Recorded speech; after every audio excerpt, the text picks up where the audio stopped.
whatever. It was weird. It was awkward. Because I felt bad for the guy, and I'm like, dude, you're gonna let this happen? Shit never is as bad as it seems. Fuck a lifespan, this is just one long dream. How's it going, everyone? It's your man, Lost Disciple, the voice box of the underground of YouTube. And today, I'm gonna tell you guys a story. It's been a while since I've done one of these. It's probably been like maybe good 2-3 months, maybe. Hopefully not that long. But last night at work, I was just thinking, like, man, some women, not saying all women, but like some women just do the most dastardly shit, man. Let me tell you. So I seen this guy, right, and he was with his girlfriend or whatever, and she was just blatantly flirting in front of him with another dude. So I'm thinking, I'm in a relationship. I wouldn't let something like that fly. If my girlfriend was doing that, I probably definitely wouldn't be taking her home afterwards if she was doing some trifling shit like that. But she doesn't, so that's besides the point. But then it made me think, like, I remember being in a situation like that, and that was honestly like maybe 4 or 5 months ago. But it still kind of sits on my head, not every day. I don't. This thought doesn't live rent free in my head every day, but it's something that just kind of shows that, you know, you never really know the true intentions of a woman. You know what I'm saying? So let me take you guys back 5 months ago. All right, it's like, jeez, it was a Saturday night. It was like 12 o'clock in the morning. And I work at the casino, so the drinks usually don't stop on the weekend till like 2 a.m. So, you know, everybody's just had a good time. I'm over in, I was working at a section closest to the nightclub that we have at the casino, so I'm a dealer. And, you know, people come by. We always, you know, we have a lot of drunk people that come and gamble. That's kind of like the niche. You know, you got to be drunk when you gamble, apparently, because that just makes it less hurtful when you lose a bunch of money. But anyway, you know, so I'm over there working, and this group comes over to the tables and they start playing. So it was 3 guys and I think like 3 girls. And they were, I'm assuming here, that they were all dating the guys, you know, they were all dating, you know, within each other, okay? So as this girl's boyfriend is gambling at the table on my right, I'm sitting at a reserved table because I was actually the relief. So I was the guy that went around and basically gave everybody in my string their breaks. So I'm sitting at this one reserved table that was practically dead the entire night until like give or take 1:30 a.m.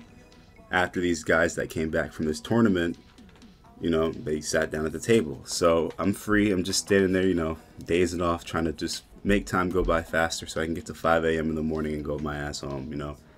I've had a long night. I hate that shit. I get so tired and antsy, especially at dead tables, because it's just you're standing there all night.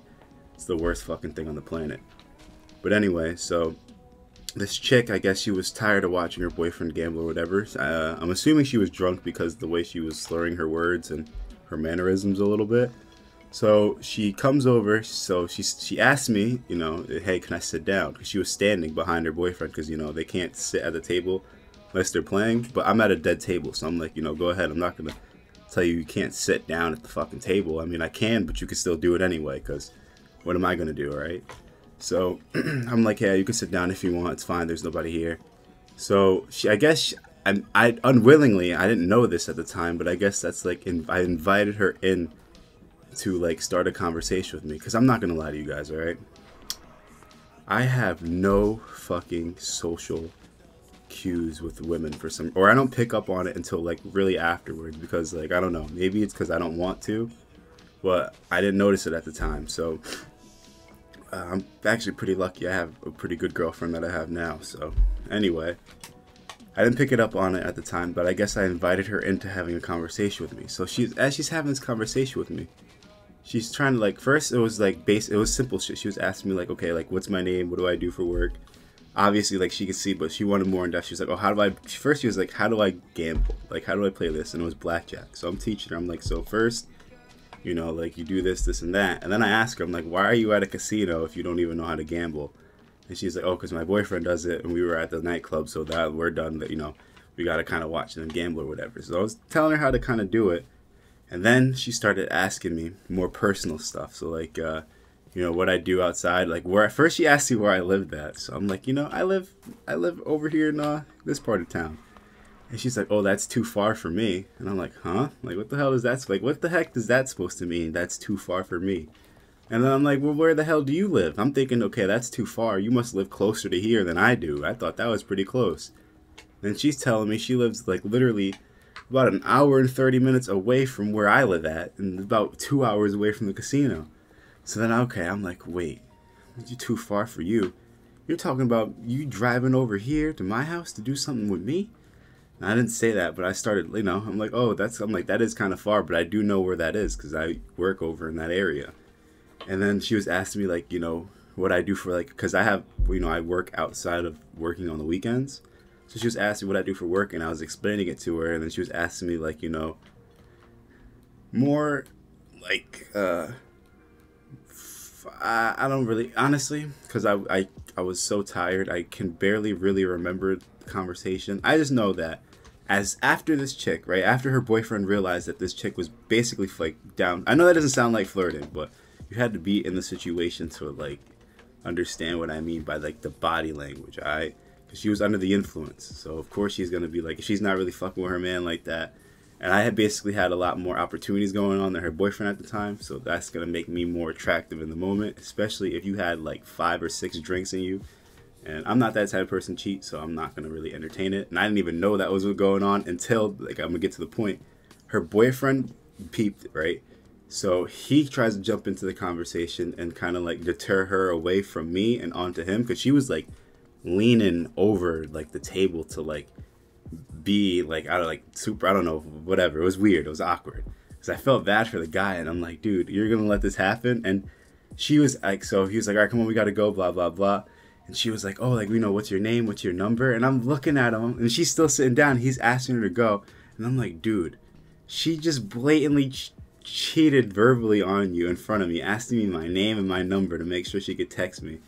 And then after, he looks at me, he starts laughing, and I'm laughing like, bro, I don't know if you're a simp, I don't know if you're depressed, I don't know what the hell's going on in your life for me to let you allow this girl to do this and still want to take her home with you afterwards.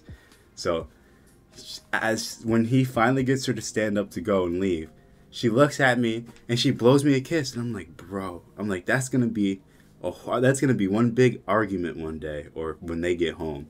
And I'm like, bruh, like, I'm just standing there, and then they leave, then the people finally come for the reserve table, and I'm just standing there, and I'm dealing, and I'm just laughing. I'm like, bro, I cannot believe that just happened. And, like, that just reminded me, just like, hey, you know, doesn't matter. I don't know how long they were in a relationship together. They could have been, hey, a fresh relationship. Shit, they could have been together for 2.5 years, all right? Point is, no matter how much you think you know somebody, you truly won't know how they are until they're under the influence of drugs. Come on, let's be honest here. If you're a thief and if you're a thief and you smoke crack, that's gonna enhance your thief abilities like fucking a special perk up, fucking level up from Fallout. All right, the neighborhood's getting noisy. I gotta go. I'll see you guys in the next video. Hope you appreciate this story, and my name is Lost Disciple, the voice box in the underground of YouTube, and I will see you in the next video. I probably already said that, but peace out.